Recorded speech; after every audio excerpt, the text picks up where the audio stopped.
I'm Ryan Sullivan, the co-founder of Buddy, and welcome to Buddy's Besties, and also welcome to Buddy's YouTube channel. What is Buddy? Buddy is your streaming platform with all sorts of movies, TV series, and health series featuring pets in them, fetched just for you. You can start your free trial today at watchbuddy.com. We donate a portion of our proceeds to charitable pet organizations, and they become our Buddy Champions of the Month. Now, if you could like this video and subscribe to our page, that would really help us out. Thank you. We're tuned into all the animal news and have been hearing a lot about Fat Bear Week up in Alaska, and we're right in the middle of it, which is great. What is Fat Bear Week, you ask? Well, we're about to do a deep dive right now in the middle of some ice-cold, salmon-filled streams up in Alaska and find out. And to help us do that, we have Mike Fitz. Welcome, Mike. Hey, glad to be here. Thanks for inviting me. Thanks for coming on. All right, so tell our viewers a little bit about Mike Fitz. What is your story? Well, I enjoy bike rides. I enjoy hikes in the woods. I really enjoy watching wildlife. So yeah, I'm happy to be a guardian of a very lovable dog with her own quirks. And I also work as the resident naturalist with explore.org, and we bill ourselves as the world's largest live nature cam network. So we have webcams throughout the world focusing on nature and animals, and our most popular webcam are the brown bears in Brooks River at Katmai National Park. Okay, great. So Katmai National Park, brown bears, they're on camera. What is Bear Week? So Fat Bear Week is a celebration of the success of bears throughout the summer at Brooks River, because remember, brown bears hibernate during winter, so they need to eat about a year's worth of food in about 6 months to survive hibernation. And fat is the fuel that powers their ability to hibernate. When bears are hibernating, they don't eat, they don't drink, they don't urinate, they don't defecate. So really what they need from the environment at that time of the year is air to breathe. Otherwise, they're sort of a self-contained system. So bears have to work really hard to get fat, and they have to overcome, different obstacles depending on the bear in that effort. So Fat Bear Week not only helps us celebrate their success, but it's a virtual competition where people choose who they think is the fattest and most successful bear of the year. So you go to fatbearweek.org, you look at the bears, read their profiles, maybe you see them on the webcams as well, and then cast your vote. Finally, it also helps us to celebrate the ecosystem that supports the bears. Brooks River is part of the Bristol Bay watershed in southwest Alaska, which is home to the last great salmon run left on Earth. And there wouldn't be a Fat Bear Week without salmon. Okay, so this is coming at a time where they're getting pretty fat. The bears are, right? Because they're about ready to hibernate. That's right. So, yeah, okay, so in September, people can see them on the nature cams, right? And they can go in and they can vote right now for their favorite fat bear. And then it's almost like the college playoffs, basketball playoffs, where there's brackets and all that kind of stuff, and you follow along and see which bear wins. Yeah, it works just like that. And of course, the bears don't have any clue what's going on, right? So it's completely fake to them. It's their efforts to get fat have real consequences for them. But yeah, for us, it's really kind of a fun thing to showcase their stories throughout the year. One of the unique things about bear watching at Brooks River is we get to know the bears as individuals. So it's different than a lot of other wildlife watching experiences that you can have in national parks, where maybe you see a bear on a distant hillside or something like that. You don't know much about that bear's life. But at Brooks River, most of the bears come back every year. Most of them have been using the river throughout their entire lives. So it gives us this really this great insight into their lives as individual bears. Excellent. Now, from my research, and please correct me if I'm wrong, these bears are not tagged, correct? No, they're not. Okay, so they've never been, hitting with a tranquilizer gun and a tag's been put on them. So you guys strictly watch them through the cameras. There are rangers that are stationed throughout the summer at Brooks River. There's a lodge there, a campground as well, so people can visit in person.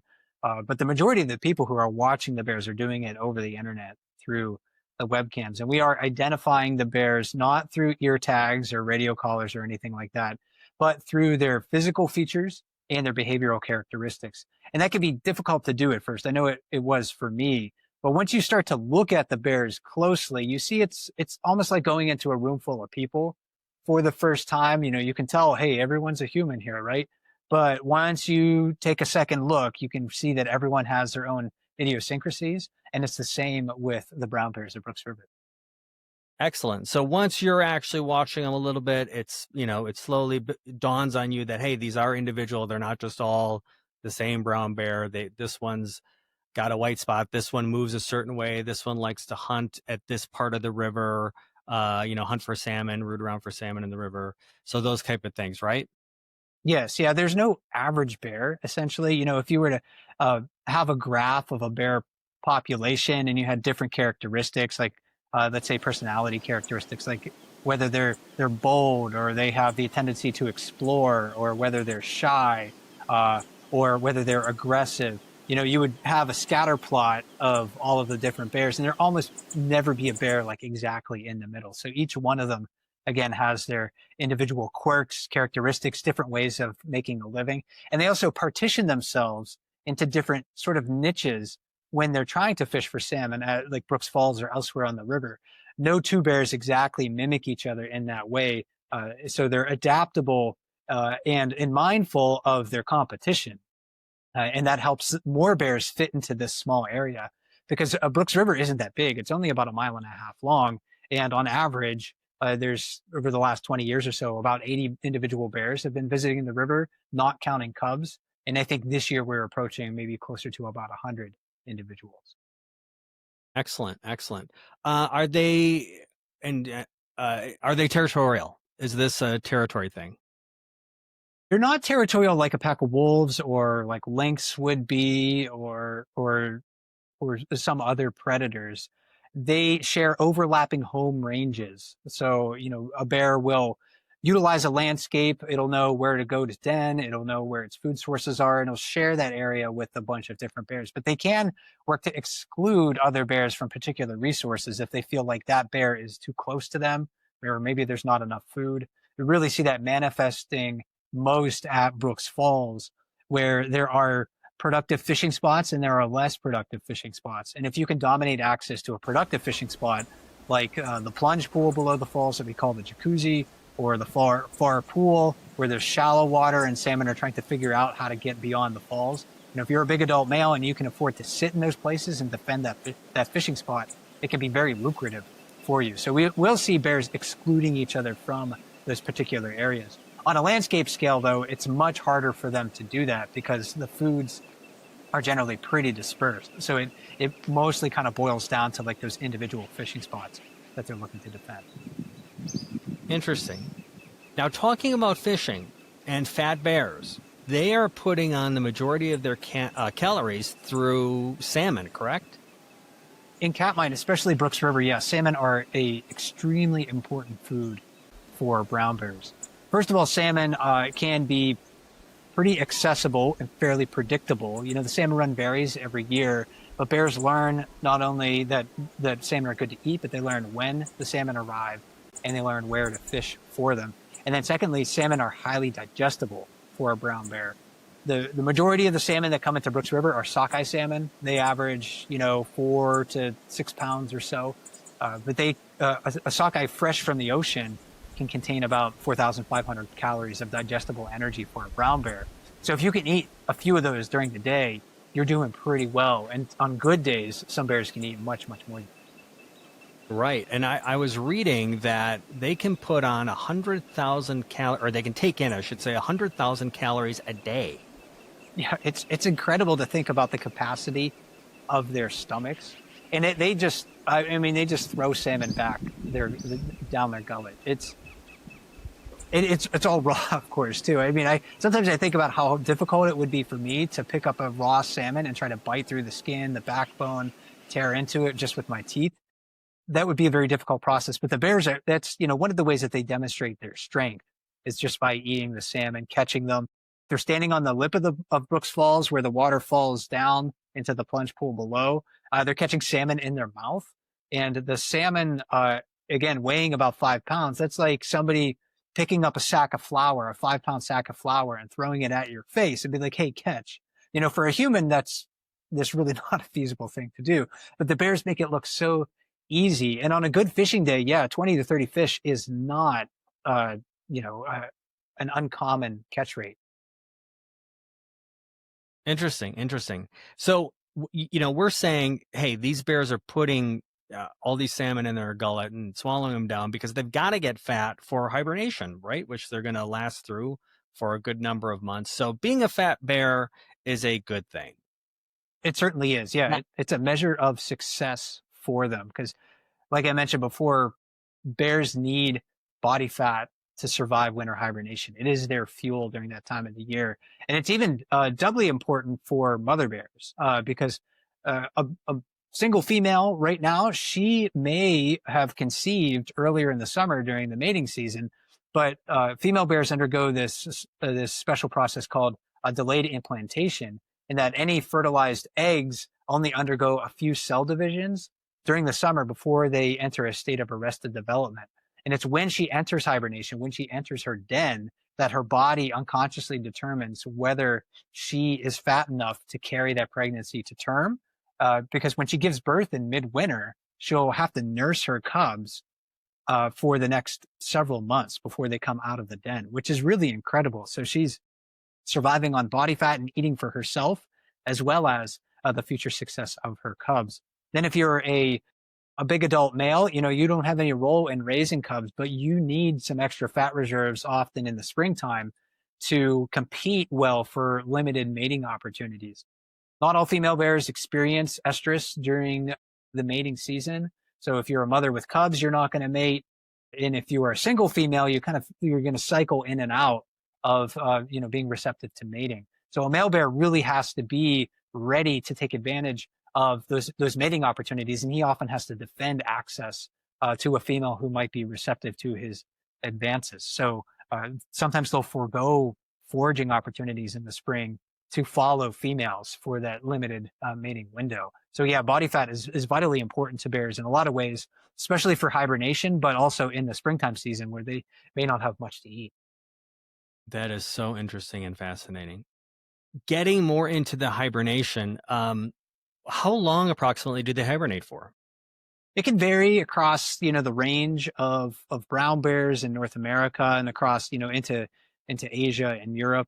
In Katmai in general, looking at a bear going into the den maybe in November, sometimes early October, generally coming out in April. So you can roughly say 5 months or so, but there's going to be variance in there. Sometimes it can be as short as 3 months. Sometimes it can be almost 6 months.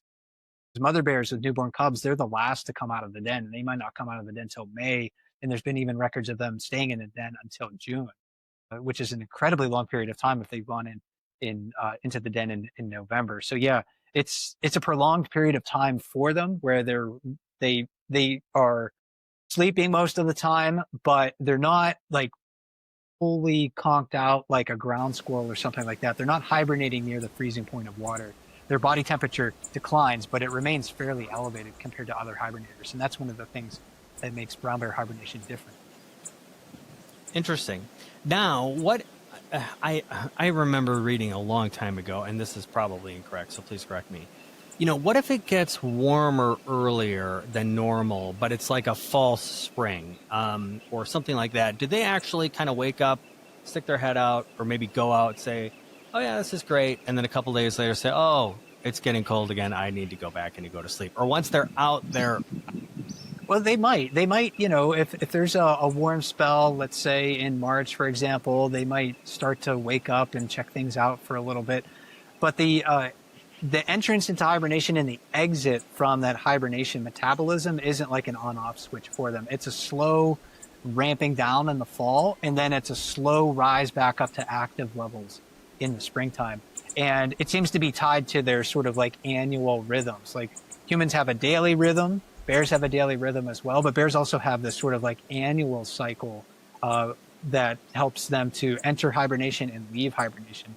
So in the springtime, it seems like weather and air temperatures has something to do with their exit from the den. I think there were some studies done in Scandinavia that found when the springtime temperatures were warmer, bears were more likely to exit the den earlier.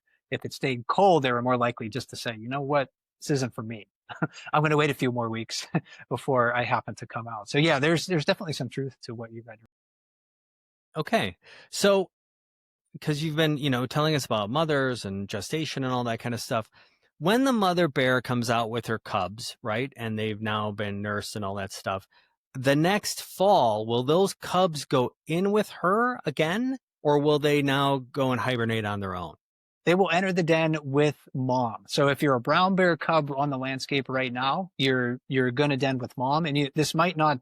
This probably will be if you're a first year cub. This is likely your first. This is, or I shouldn't say likely, but this is your first denning cycle, and you're likely going to have at least one more winter with mom after this one.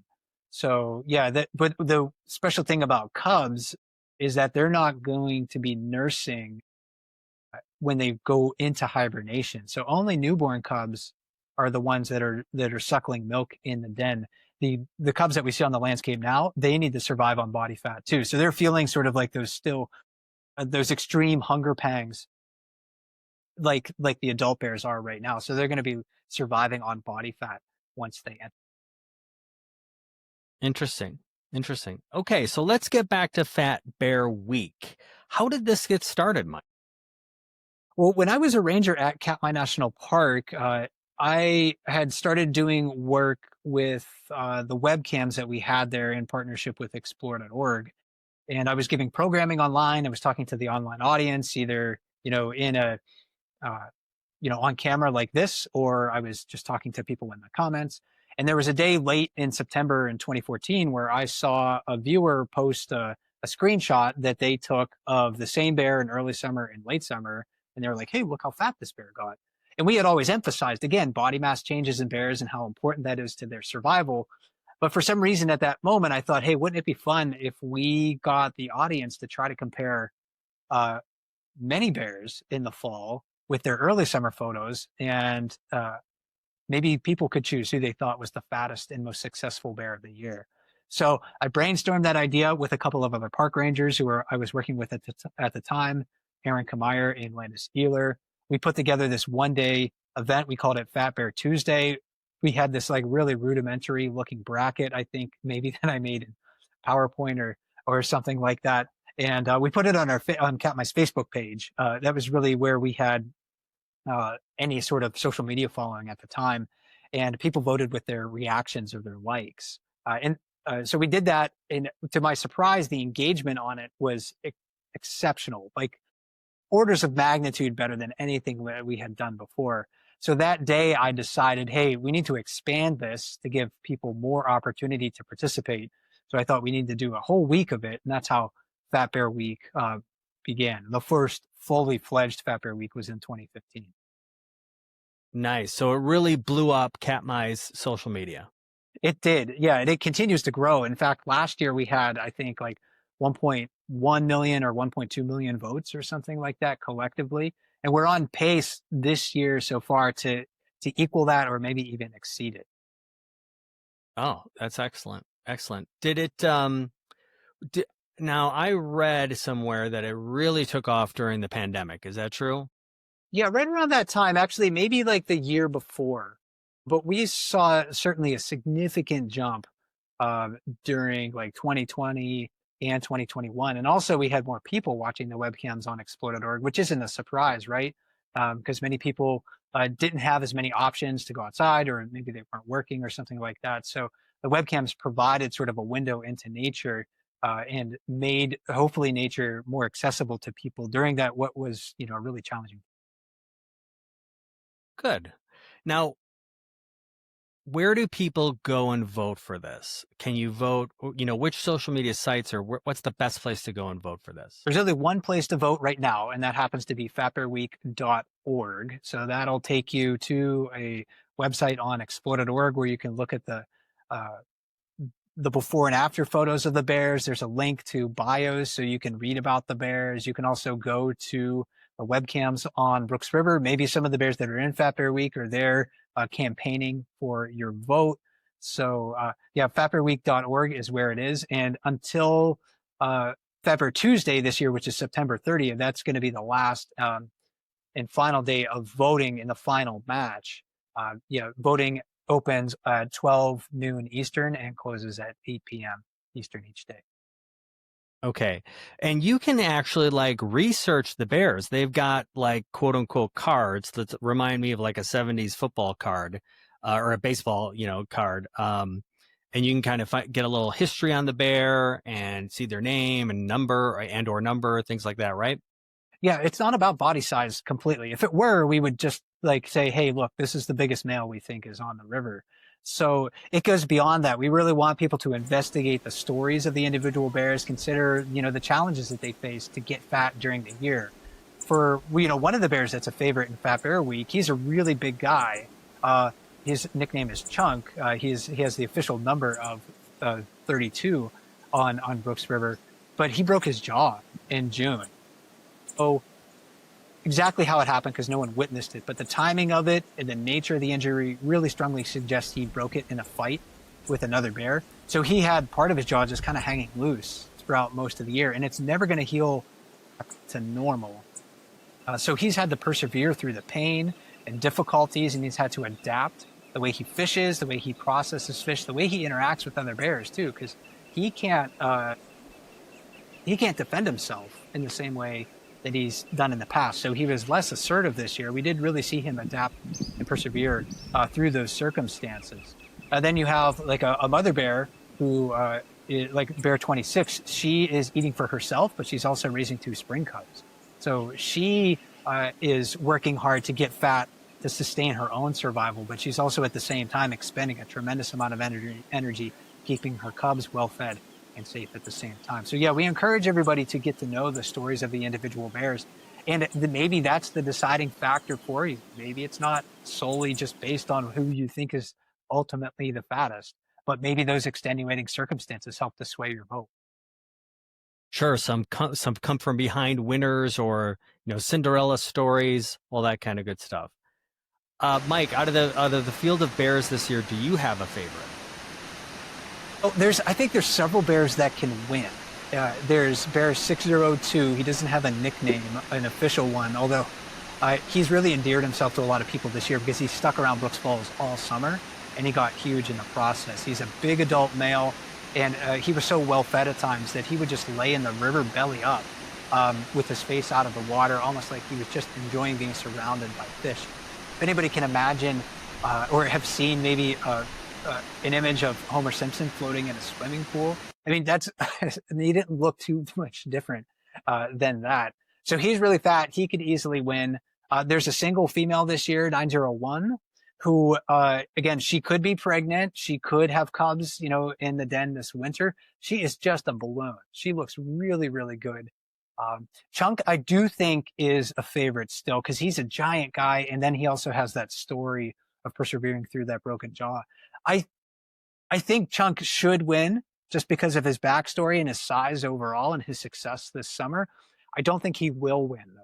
I think he might lose to 901 if they happen to match up. And actually not if they happen to, they will match up during the vote tomorrow on September 25. So yeah, I'm not sure he's going to get out of the second round. Interesting. So we're kind of in the middle of Fat Bear Week. It lasts for, a couple of days long or a couple of weeks long, right? So depending on when this goes up, and we're going to try to get it up very soon, we can in 2025 vote by the last final vote is September 30th, you're saying, correct? Yes. Okay. Well, Mike, thank you. Now you used to be a park ranger at Katmai, and now you're with explore.org. Yes, that's right. Yeah, I'm able to continue sort of like my bear watching experience through the webcams on explore.org and share this experience with millions of people around the world. Katmai is an amazing place. I've never been any place like it. Each national park is special in its own way, and I worked in, I think, 9 national parks, but Katmai really is incredibly special. It's large, it's wild, it's filled with brown bears and salmon and volcanoes. But it's also very expensive to get to. It's very remote. So you got to have money, you got to have time, you got to have at least some physical ability to get there because it's only accessible by plane or boat. So many people, as we know, experience barriers that hinder their ability to experience nature in firsthand. And webcams aren't a substitute for an in-person visit, but they help to bridge those barriers. And I think they provide really a different type of wildlife watching in national park experience, and maybe even a richer one than going there in person. Because if you go there in person, unless you're a ranger, you're really just there for a few hours if you're there for a day, or a few days if you happen to be going camping. But on the webcams, you can watch for years if you want to. And many of the bears that we see on the river, fishing on the river as big adults, they were cubs when the webcams first went live around these bears growing and the progression of their lives, which is a formerly an experience that was generally limited to people who are working at these, remote field sites or just had the time and the dedication and the money to do it on. Excellent. Now, Mike, you've written a book. What is the book about, and where can people get this book? Yeah, it's called The Bears of Brooks Falls, Wildlife and Survival in Alaska's Brooks River. It's available at any major bookseller. I would recommend, though, maybe going to either bookshop.org, which helps supports independent bookstores, or even better, the Katmai Conservancy, which is a friends group dedicated to the protection of Katmai National Park. So you can buy it through their shop, and any profits there help to support that organization, which has done a lot of great work this year and in the past and into the future to make sure that Katmai is protected for future generations. Excellent. And then one last plug, where can people actually go vote for their favorite fat bear on Fat Bear Week, which is right now? Yeah, fatbearweek.org is the place to go. Go there, check out the brackets, check out the Meet the Bears tab, get to know them. Go to explode.org as well and look on the webcams and see if any of those bears are campaigning for your vote. But it's at fatbearweek.org. Thank you, Mike, so much. Really has helped me, and I'm sure our viewers learn a lot more about Fat Bear Week. Thank you, just really from the bottom of my heart. It's very special. I know you've been doing this for a long time, over 10 years now, and it's just amazing. So thanks a lot. Thank you. And that's it for us on Buddies Besties. And remember, adopt, don't shop.